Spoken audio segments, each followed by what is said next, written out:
मुख्यमंत्री हेमंत सोरेन के बोका वाले बयान पर अब बीजेपी हमलावर हो गई है। क्या है इसके पीछे का कारण, देखिए इस रिपोर्ट में। झारखंड में बीजेपी और जेएमएम के बीच राजनीतिक शीत युद्ध गहराता जा रहा है।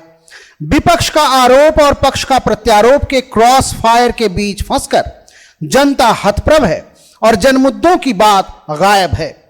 बहरहाल शनिवार को जेएमएम स्थापना दिवस समारोह में धनबाद पहुंचे जेएमएम नेता मुख्यमंत्री हेमंत सोरेन ने मुख्य विपक्षी दल बीजेपी पर शब्दों की गोली चलाते हुए कहा था कि बीजेपी के लोग झारखंडियों को बोका कह रहे हैं। मुझे ऐसा लगता है कि भाजपा के लोग झारखंडियों को बोका समझते हैं। ऐसा बयान देना अपने में दुर्भाग्यपूर्ण है, क्योंकि भाजपा के लोग कोई अमेरिका से नहीं आए, वो भी झारखंडी हैं। अगर झारखंडी को बोका कहते हैं तो भाजपा के लोग हैं, स्वाभाविक रूप से उनको भी वो बोका कह रहे हैं। तो राजनीतिक क्षेत्र में जब आप रहते हैं तो इस तरह की बयानबाजी से आपको बचना चाहिए। मुझे लगता है कि वो प्रदेश के मुख्यमंत्री हैं और भाजपा के लोग हो या आजसू के लोग हो या जेएमएम के लोग हो, सभी झारखंडी हैं। और झारखंडी को अगर आप खुद बोका बोलेंगे तो ऐसा मैं नहीं समझ सकता हूं कि आप जल जंगल जमीन की जो बात कर रहे हो सही मायने में आप कर रहे हैं। आप मुझे लगता है कि ढकोसला कर रहे हैं और सिर्फ बयानबाजी करने में आप ध्यान दे रहे हैं। मुझे लगता है कि 3-4 साल में अगर उनके स्टेटमेंट को आप लोग उठा के देखें,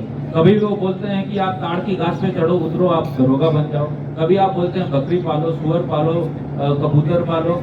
आप कभी बोलते हैं कि स्वरोजगार, नौकरी सिर्फ क्या सरकारी होता है, स्वरोजगार करो। तो आप अपने स्टेटमेंट से बार बार पलटते रहते हैं। मुझे लगता है कि ये दुर्भाग्यपूर्ण। और कोविड के काल में आपको याद होगा उनका एक स्टेटमेंट आया था, हम लोगों ने कफन की व्यवस्था कर दी है। तो कहीं ना कहीं जब आप ऐसा स्टेटमेंट देते हैं तो मुझे उनकी सीरियसनेस से का अंदाजा हो जाता है वो कितना प्रदेश के प्रति सीरियस है। मुझे लगता है काफी दुर्भाग्यपूर्ण स्टेटमेंट उनके द्वारा।